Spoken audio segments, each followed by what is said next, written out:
क्या आप बता सकते हैं कि श्री राम ने बाली को छुपकर क्यों मारा? उन्होंने सामने से वार क्यों नहीं किया? आइए विस्तार से जानते हैं। बाली के हृदय में जब तीर लगा हुआ था तब वो मरने की स्थिति में था। तब बाली ने कुछ प्रश्न भगवान से पूछे। कहा, प्रभु आपने मुझे क्यों मारा? किसी राजा को तपस्या के लिए मेरी छाल किसी काम की नहीं आएगी, क्योंकि बंदरों को दूषित माना जाता है, और मेरा मांस भी किसी काम का नहीं, क्योंकि ये खाने के काम नहीं आता। आपने मेरे से सामने आकर युद्ध क्यों नहीं किया? आपने ये कायरता का काम क्यों किया? मुझे पता था आप सुग्रीव की मदद के लिए आए हैं। आप मुझसे मदद मांगते, मैं एक दिन के अंदर सीता मैया को लेकर आ जाता। वो सुग्रीव आपकी मदद क्या करता, मैं आपकी मदद करता।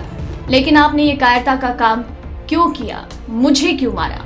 श्री राम ने बाली से कहा कि तुम बात बड़ी शिष्य वाली कर रहे हो, लेकिन तुम्हारे ज्ञान में दोष है। तुमने ज्ञान प्रामाणिक स्रोतों और शिक्षकों से अवगत होकर नहीं प्राप्त किया, सिर्फ मनोधर्म से प्राप्त किया है। इसलिए तुम्हारे ज्ञान में दोष है, और तुमने सबसे पहले सुग्रीव की पत्नी का हरण किया और फिर उसका उपभोग करने की भी कोशिश की। तुम एक वानर हो और मैं क्षत्रिय सूर्यवंशी वीर हूँ, जिनका धरती पर साम्राज्य स्थापित है।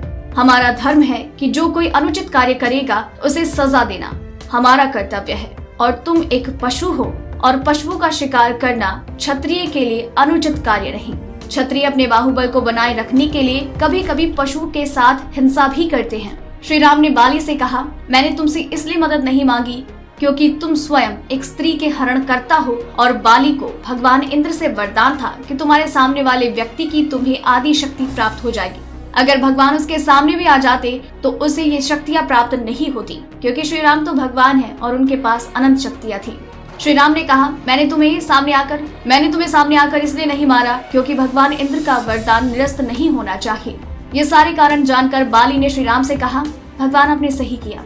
श्री राम की महिमा गाते हुए उसने अपने प्राण त्यागे, लेकिन अपने पुत्र अंगद को भगवान को सौंप दिया और कहा, प्रभु मुझ में जरूर दोष रहे, लेकिन मेरे अंगद को स्वीकार कर लीजिए।